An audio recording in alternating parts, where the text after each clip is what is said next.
En 1758, alors que l'armée marathe avançait vers le Pendjab pour assiéger Sirhind, les femmes de la famille de Malhar Rao Holkar ainsi que plusieurs pèlerins furent capturés par le commandant afghan Abdus Samad Khan.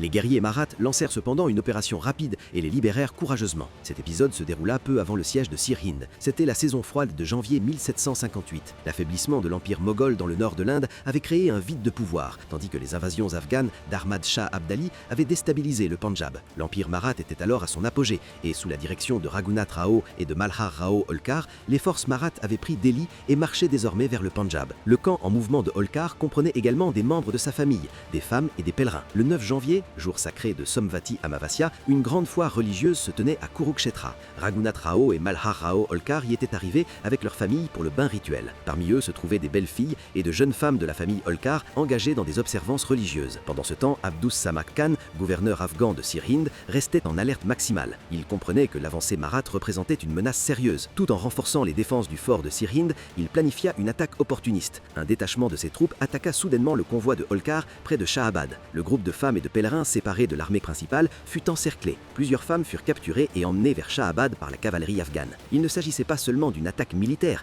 mais d'une atteinte directe à l'honneur des femmes, un acte considéré selon les normes guerrières du XVIIIe siècle comme profondément déshonorant. Dès que la nouvelle parvint à Malhar Rao Holkar, un silence tendu s'abattit sur le camp marathe. Commandant discipliné, Holkar prit néanmoins l'affront très personnellement. Les femmes de sa maison étaient aux mains de l'ennemi. Les unités de cavalerie marathe chargées de protéger le convoi passèrent immédiatement à l'action. Il s'agissait de cavaliers d'élite, rapides, expérimentés et farouchement loyaux. Bien que momentanément séparés de la force principale, ils préparèrent rapidement une contre-attaque. À la faveur de l'obscurité, les guerriers marathes encerclèrent habilement les troupes afghanes. La vitesse et la manœuvrabilité de leur célèbre cavalerie légère se révélèrent décisives. Une première volée de flèches fut tirée à distance, affolant les chevaux afghans et désorganisant leurs rangs. Puis les marathes passèrent à leur style de guerre rapide, avancer pour le combat rapproché, frapper à l'épée, se replier rapidement, puis attaquer de nouveau. Les soldats afghans dépendant d'un équipement plus lourd et de formation plus lente peinaient face à ces assauts changeants. Les combattants marathes visaient les jambes des chevaux afghans, désarçonnaient de nombreux cavaliers, puis achevaient le combat au corps à corps avec lance et épée. Des nuages de poussière s'élevèrent, le fracas des armes et les cris résonnèrent sur le champ de bataille. En peu de temps, le détachement afghan se disloqua